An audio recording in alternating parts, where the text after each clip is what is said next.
जय हिंद। जय हिंद दोस्तों, जीके मित्र विषय में आपका स्वागत है। तो इडुटेरिया का 7500 प्लस क्वेश्चन में आज का सेट नंबर देखते हैं हम 15। तो 15 प्रैक्टिस सेट नंबर देखते हैं, जो कि पूरे 50 क्वेश्चन आज हम देखेंगे। 1 से 14 तक का जो है प्रैक्टिस सेट करा दिया गया है, उसका प्लेलिस्ट भी है, उसे जाकर आप लोग जरूर देखें। तो 1 नंबर क्वेश्चन से शुरू करते हैं। पूरे 50 क्वेश्चन आज हम देखेंगे। पहला क्वेश्चन है कि मैकाले लॉर्ड मैकाले की अध्यक्षता में प्रथम विधि आयोग की स्थापना किसके अंतर्गत की गई है। तो लॉर्ड मैकाले की अध्यक्षता में जो है प्रथम विधि आयोग की स्थापना जो है किसके अंतर्गत की गई है। तो चार्टर अधिनियम 1833 जो है, चार्टर अधिनियम 1833 के अंतर्गत जो है की गई। ऑप्शन बी इसका सही, ऑप्शन नंबर बी इसका सही है। और लॉर्ड मैकाले का जो कार्यकाल है 1834 से 1838 तक है, 1834 से 1838 तक। अगला क्वेश्चन है कि निम्नलिखित में से कौन सा सही सुमेलित नहीं है। बताना इसमें कौन सा सही सुमेलित नहीं है। तो लोक लेखा समिति जिसमें कि 22 सदस्य होते हैं, ये जो है सही है। लोक लेखा समिति में 22 सदस्य होते हैं। और पराकलन समिति में जो है 30 सदस्य होते हैं, पराकलन समिति में 30 सदस्य होते हैं, ये भी सही है। और उपक्रम समिति जो कि 30 सदस्य, ये जो है गलत है। तीसरा कथन जो है इसका गलत है, यानी केवल 3 जो है गलत है, यानी ऑप्शन सी सही हो जाएगा। सार्वजनिक उपक्रम समिति में जो है 22 सदस्य होते हैं। कितना सदस्य? 22 सदस्य होते हैं। अगला क्वेश्चन है कि रामनाथ कोविंद समिति किससे संबंधित है। तो रामनाथ कोविंद समिति जो है, रामनाथ कोविंद समिति ये चुनाव सुधार से संबंधित है, चुनाव सुधार से। अगला क्वेश्चन है कि मैं यह विचार सहन नहीं कर सकता कि जिस व्यक्ति के पास संपत्ति है वह वोट दे सकता है, लेकिन वह आदमी जिसके पास चरित्र है पर संपत्ति या शिक्षा नहीं, वह वोट नहीं दे सकता है। यह कथन किसका है। तो यह कथन जो है महात्मा गांधी जी का है। ऑप्शन बी इसका सही है, option number B Mahatma Gandhi ji का है। अगला क्वेश्चन है कि न्यायमूर्ति यूसी बनर्जी आयोग का गठन निम्नलिखित में से किसकी जांच के लिए किया गया था। तो न्यायमूर्ति यूसी बनर्जी आयोग का गठन जो है किसकी जांच के लिए किया गया था। तो ये जो है वर्ष 2002 की गोधरा घटना के लिए जांच किया गया था। इसका ऑप्शन ए सही है, वर्ष 2002 की गोधरा घटना की जांच के लिए जो है किया गया था। नेक्स्ट क्वेश्चन है कि भारतीय संविधान के अनुसार निम्नलिखित में से कौन सा देश के शासन के लिए आधारभूत है। तो देश के शासन के लिए आधारभूत है राज्य के नीति निर्देशक तत्व। ऑप्शन डी सही है इसका, राज्य के नीति निर्देशक तत्व। अगला क्वेश्चन है, इसमें बताना है कि कौन सा दो सही सुमेलित है। इसमें 2 गो सही है, बाकी 2 गो जो है गलत है। जो कि माउंट कोटोपेक्सी जो कि इक्वाडोर में है, ये जो है सही है। और विसुवियस विसुवियस जो है, विसुवियस विसुवियस इटली में है, फिलीपींस में नहीं है, इटली में है, यानी दूसरा कथन जो है गलत है। और तीसरा है फूजी यामा जो कि जापान में है, ये तीसरा जो है सही है।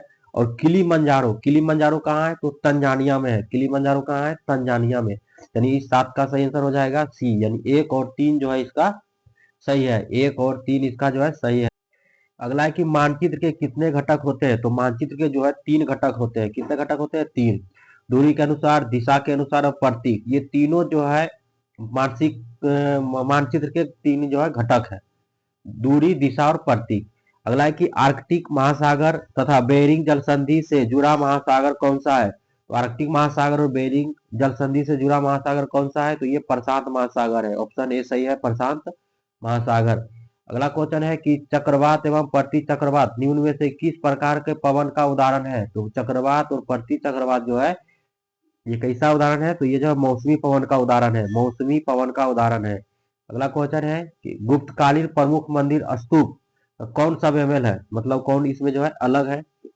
तो भीतरगांव जो कि विष्णु मंदिर, ये जो है अलग है। बाकी सारनाथ जो कि धमेक स्तूप है, और नालंदा में जो है बौद्ध विहार इसको कहते हैं। अगला क्वेश्चन है, निम्न में से किस मत के अनुयायियों को पंचार्थिक भी कहा जाता था। तो पंचार्थिक जो है किसे कहा जाता था। तो ये जो है पशुपत को कहा जाता था, पशुपत को कहा जाता था पंचार्थिक। अगला है कि निम्न में से किस हड़प्पा स्थल से जो है कांसे का दर्पण मिला है। तो कांसे का दर्पण जो मिला है हड़प्पा से मिला है, हड़प्पा। अगला क्वेश्चन है कि सिखों की इराकी व्यवस्था का जो है अंतर्गत उपज का कितना प्रतिशत हिस्सा संरक्षण के लिए लिया जाता था? तो उपज का जो है 20% लिया जाता था। कितना प्रतिशत? 20%। ऑप्शन नंबर सी इसका सही है। 15 नंबर क्वेश्चन है कि निम्न में से किसे पाल वंश का दूसरा संस्थापक माना जाता है? तो पाल वंश का दूसरा संस्थापक जो है महिपाल है। कौन है? तो महिपाल। ऑप्शन इसका डी सही हो जाएगा, महिपाल। अगला क्वेश्चन है कि विजयनगर साम्राज्य में किस वंश की स्थापना सबसे पहले हुई थी? तो ये जो है संगम वंश की जो है स्थापना विजयनगर में सबसे पहले हुई थी। संगम वंश, संगम, उसके बाद सालुक, उसके बाद तुलुक, उसके बाद आरबीडू हो जाएगा। नेक्स्ट 17 नंबर क्वेश्चन है कि निम्न में से किसकी उपाधि दुर्रे दुर्रानी युग की मोती था? यानी दुर्रे दुर्रानी किसे कहा जाता था?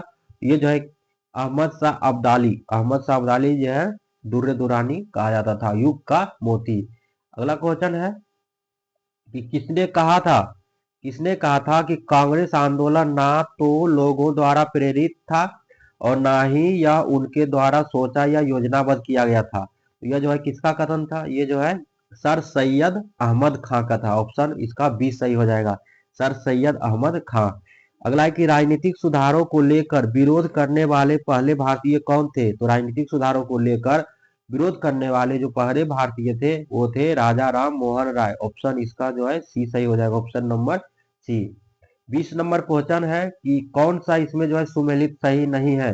तो ये जो है land holder society of Bengal, land holder society of Bengal जो कि 1844 नहीं होगा इसका, ये जो है गलत है, ये हो जाएगा 1838, 1838 हो जाएगा, यानी 20 का सही आंसर हो जाएगा डी हो जाएगा। और लैंड होल्डर सोसाइटी को जो है जमींदारी एसोसिएशन भी कहते हैं इसको।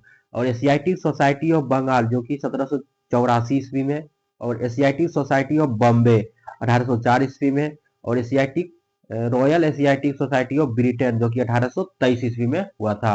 अगला क्वेश्चन है कि कांग्रेस के निम्नलिखित नेताओं में से कौन एक पूरी तरह से कैबिनेट मिशन योजना के पक्ष में था? तो पूरी तरह से जो है कैबिनेट मिशन की योजना के पक्ष में था, तो ये जो है सरदार वल्लभ भाई पटेल। ऑप्शन जो है इसका सी सही हो जाएगा, सरदार वल्लभ भाई पटेल। अगला क्वेश्चन है कि भारतीय समाज में महिलाओं एवं बालिकाओं की शिक्षा हेतु सर्वाधिक प्रयास किसने किया था? तो ये जो है भारतीय समाज में महिलाओं एवं बालिकाओं को जो है शिक्षा हेतु सर्वाधिक प्रयास जो किया था, ये जो है सावित्री बाई फुले। ऑप्शन इसका बी ए सही हो जाएगा, Savitri by Phule. 23 number question कि कांग्रेस के नरम दल के नेताओं की आंदोलन की पद्धति क्या थी? तो ये जो है कांग्रेस के नरम दल के नेताओं की जो आंदोलन की पद्धति थी, ये राजा बाम बद्ध आंदोलन था, राजा बाम बद्ध आंदोलन। ऑप्शन इसका बी सही हो जाएगा। अगला क्वेश्चन है कि पूरब का साम्राज्य हमारे पैरों पर है, यह कथन किस आंग्ल मैसूर युद्ध से संबंधित है? तो पूरब का साम्राज्य जो कि हमारे पैरों पर है, यह कथन किस किस आंग्ल मैसूर युद्ध से संबंधित है? तो ये जो है चतुर्थ आंग्ल मैसूर युद्ध से संबंधित है, चतुर्थ आंग्ल मैसूर युद्ध। अगला क्वेश्चन है, इसे बताना है कि कौन सा कथन इसमें जो है कौन सा कथन जो है सही है। इसे बताना है कि कौन सा कथन जो है, विचार कीजिए, और कौन सा कथन सही है। पहला कथन है कि 1935 के गवर्नमेंट इंडिया एक्ट में प्रांतीय स्वायत्तता का प्रावधान किया गया था, ये जो है कथन पहला सही है। और दूसरा है कि 1937 के चुनाव में संयुक्त प्रांत में कांग्रेस के साथ मिलकर सरकार बनाने के मुस्लिम लीग की प्रस्ताव को कांग्रेस ने स्वीकार कर लिया था, ये जो है कथन दूसरा गलत है।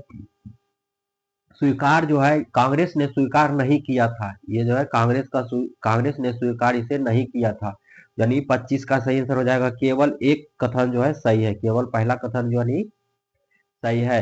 अगला क्वेश्चन है कि किसी शुष्क सेल में विद्युत का उत्पादन कैसे होता है? तो किसी शुष्क सेल में विद्युत का जो उत्पादन होता है रासायनिक ऊर्जा से होता है। ऑप्शन नंबर ए सही हो जाएगा, रासायनिक ऊर्जा। 27 नंबर क्वेश्चन है कि स्थिर या गति अवस्था में परिवर्तन का प्रतिरोध करने की एक वस्तु की प्रकृति को क्या कहते हैं? तो गति या स्थिर का जो है परिवर्तन का विरोध करता है, तो ये जो है जड़त्व होता है। ऑप्शन ए सही हो जाएगा, जड़त्व। अगला क्वेश्चन है कि किसी द्रव के वाष्पन की दर किस पर निर्भर नहीं करता है? तो किस पर किसी द्रव का वाष्पन जो है किस पर निर्भर नहीं करता है, तो द्रव्यमान परिसर जो है नहीं निर्भर नहीं करता है। बाकी तापमान इसका जितना अधिक होगा वाष्पन की दर उतना तेजी से होगा, और आर्द्रता जितना ज्यादा होगा उतना वाष्पन की दर कम होगा, और पृष्ठीय क्षेत्रफल जितना अधिक रहेगा उसका वाष्पन की दर उतना तेजी से होगा। अगला है कि पादपों द्वारा किस प्रक्रम में ग्लूकोज का निर्माण होता है, तो पादपों में जो है किस प्रक्रम द्वारा ग्लूकोज का निर्माण होता है, ये जो है प्रकाश संश्लेषण के द्वारा जो है ग्लूकोज का निर्माण होता है, प्रकाश संश्लेषण के द्वारा। ऑप्शन इसका बी सही हो जाएगा। अगला है कि मानवों में विकाणुओं का कार्य निम्न में से क्या है, तो मानवों में जो विकाणुओं का कार्य है उत्सर्जन इसका कार्य है। ऑप्शन बी सही हो जाएगा, उत्सर्जन। अगला है कि महिलाओं में मादा हार्मोन एस्ट्रोजन किसके द्वारा स्रावित होता है, तो महिलाओं में मादा हार्मोन एस्ट्रोजन है जो अंडाशय द्वारा स्रावित होता है। ऑप्शन नंबर इसका डी सही हो जाएगा, अंडाशय। अगला क्वेश्चन है कि यौन प्रजनन में अभिभावक का क्या योगदान कितना योगदान होता है, तो अभिभावक का जो योगदान होता है उनके गुणसूत्र का आधा योगदान होता है। ऑप्शन ए सही हो जाएगा, उनके गुणसूत्र का आधा। अगला क्वेश्चन है कि ल्यूकोडर्मा बीमारी का संबंध किससे है, तो ल्यूकोडर्मा बीमारी का जो संबंध है किससे है, ये जो है त्वचा से है। किससे है, त्वचा से। इसके यानी ऑप्शन ए सही हो जाएगा, त्वचा। अगला क्वेश्चन है कि सूखा रोग निम्न में से किसे प्रभावित करता है, तो सूखा रोग जो है प्रभावित करता है कंकाल तंत्र को प्रभावित करता है। ऑप्शन बी सही हो जाएगा, कंकाल तंत्र। अगला क्वेश्चन है ऐसे कवक जो आपके अपने जीवन के लिए विशेषकर कीड़ों पर निर्भर रहते हैं उसे क्या कहते हैं, ऐसे जीव जो अपने भोजन के लिए जो है विशेष कीड़ों पर निर्भर होता है, तो ये जो है एंटोमोपैथोजेनिक एंटोमोपैथोजेनिक सही हो जाएगा, इसका ऑप्शन ए सही हो जाएगा। अगला है कि निम्न में से कौन बढ़ते भ्रूण के लिए पोषक उत्तक का कार्य करता है, तो बढ़ते भ्रूण के लिए जो कौन पोषक उत्तक का कार्य करता है, तो ये जो है भ्रूण पोष करता है। ऑप्शन डी सही हो जाएगा, भ्रूण पोष। अगला क्वेश्चन है कि प्रायः कार्बनिक यौगिक में उपस्थित बंधों की प्रकृति होती है, तो ये जो है कार्बनिक यौगिक में उपस्थित बंधों की प्रकृति कैसी होती है, तो ये जो है ससंयोजक होती है। ऑप्शन बी सही हो जाएगा, ससंयोजक। अगला है कि प्राकृतिक रबर निम्नलिखित में से किसका बहुलक है, तो प्राकृतिक रबर जो है किसका बहुलक है, तो ये जो है आइसोप्रीन का बहुलक है। ऑप्शन सी सही हो जाएगा, आइसोप्रीन। अगला क्वेश्चन है कि साइक्लोट्रॉन किसको त्वरित करने के लिए प्रयुक्त किया जाता है, तो साइक्लोट्रॉन जो है किसको त्वरित करने के लिए किया जाता है, तो प्रोटॉन। ऑप्शन बी इसका सही हो जाएगा, प्रोटॉन को लिए किया जाता है। अगला क्वेश्चन है 40 नंबर की भारत के किस शहर को मरुस्थल की राजधानी कहा जाता है, तो मरुस्थल की राजधानी जो है जैसलमेर को कहा जाता है। ऑप्शन इसका डी सही हो जाएगा, जैसलमेर। अगला क्वेश्चन है कि इलेक्शन एटलस ऑफ इंडिया किसकी कृति है, तो इलेक्शन एटलस ऑफ इंडिया जो है ये आर के ठकराल। ऑप्शन बी सही हो जाएगा, इसका आर के ठकराल का कृति है ये इलेक्शन एटलस ऑफ इंडिया। और 1961 में बेलग्रेड में गुटनिरपेक्ष आंदोलन के प्रथम सम्मेलन में कुल कितने देशों ने भाग लिया था, तो 1961 में जो बेलग्रेड में गुटनिरपेक्ष का जो आंदोलन हुआ था प्रथम सम्मेलन में कुल कितने देशों ने भाग लिया था, तो 25 देशों ने भाग लिया था। ऑप्शन इसका बी सही हो जाएगा, 25 देशों ने भाग लिया था। अगला क्वेश्चन है 43 नंबर की कॉमरेड नामक समाचार पत्र का संपादक जो है कौन थे, तो कॉमरेड नामक समाचार पत्र का जो संपादक थे वो है Mohammad Ali. Option number C सही हो जाएगा, मोहम्मद अली। अगला क्वेश्चन है कि अछूत जातियों के संबंध में हरिजन शब्द का प्रयोग सर्वप्रथम किसने किया था, तो अछूत जातियों के लिए हरिजन शब्द का प्रयोग करने वाले कौन थे, तो ये जो है महात्मा गांधी थे, महात्मा गांधी। अगला क्वेश्चन है नेताजी एंड गांधी पुस्तक किसने लिखा था, तो नेताजी एंड गांधी की पुस्तक जो है किसने लिखा है, ये जो है बी के अहलूवालिया इसका सही हो जाएगा। और अगला है कि शेर शाह द्वारा पटना के नवनिर्माण का वर्णन किस रचना में मिलता है, तो ये जो है किस रचना में मिलता है, तो तारीख है दाऊदी, यानी ऑप्शन इसका सी सही डी हो जाएगा, तारीख है दाऊदी, तारीख है दाऊदी। अगला क्वेश्चन है कि भारत के निम्नलिखित में से वन्य जीव अभयारण्यों पर विचार कीजिए और इसे बताना है कि दक्षिण से उत्तर की ओर स्थिति में बताना है कि यह अभयारण्य सही क्रम में बताना है। पहला है 1 नंबर का है शिकारी देवी जीवन अभयारण्य जो है कहाँ है, तो ये जो है हिमाचल प्रदेश में है, HP यानी हिमाचल प्रदेश में है। और दूसरा है भद्रा। भद्रा कहाँ पे है? ये जो है कर्नाटक में है। भद्रा है कर्नाटक में, भद्रा कर्नाटक में। और सिमलीपाल जो कि उड़ीसा में है। कहाँ पे? उड़ीसा में है सिमलीपाल। और पंचमढ़ी जो कि मध्य प्रदेश में है। कहाँ पे है? मध्य प्रदेश में। और इसका सही आंसर जो हो जाएगा, बताना है कि इसमें दक्षिण से उत्तर की ओर सबसे दक्षिण में है भद्रा यानी कर्नाटक। यानी पहले हो जाएगा 2, उसके बाद उड़ीसा, उसके बाद मध्य प्रदेश। यानी इसका सही आंसर हो जाएगा सी। इसका जो है सही आंसर हो जाएगा सी। इसका जो है सही आंसर हो जाएगा। अगला क्वेश्चन है कि मनी लॉन्ड्रिंग बिल का उद्देश्य क्या है? मनी लॉन्ड्रिंग बिल का जो उद्देश्य क्या है? ये जो है अवैध रूप से प्राप्त किए गए धन की आवाजाही पर निगरानी रखना। ये जो है अवैध रूप से जो प्राप्त किए गए धन है उस पर निगरानी रखना। 49 नंबर क्वेश्चन है कि 18वीं सदी में बंगाल के में वस्त्र उद्योग के पतन के लिए उत्तरदायी कारण क्या था? तो 18वीं सदी में बंगाल में वस्त्र उद्योग के पतन के लिए जो उत्तरदायी कारण था वो था ब्रिटेन को निर्यात करने वाले माल पर उच्च तट कर लगाना। इसका जो है सी ऑप्शन जो है सही हो जाएगा।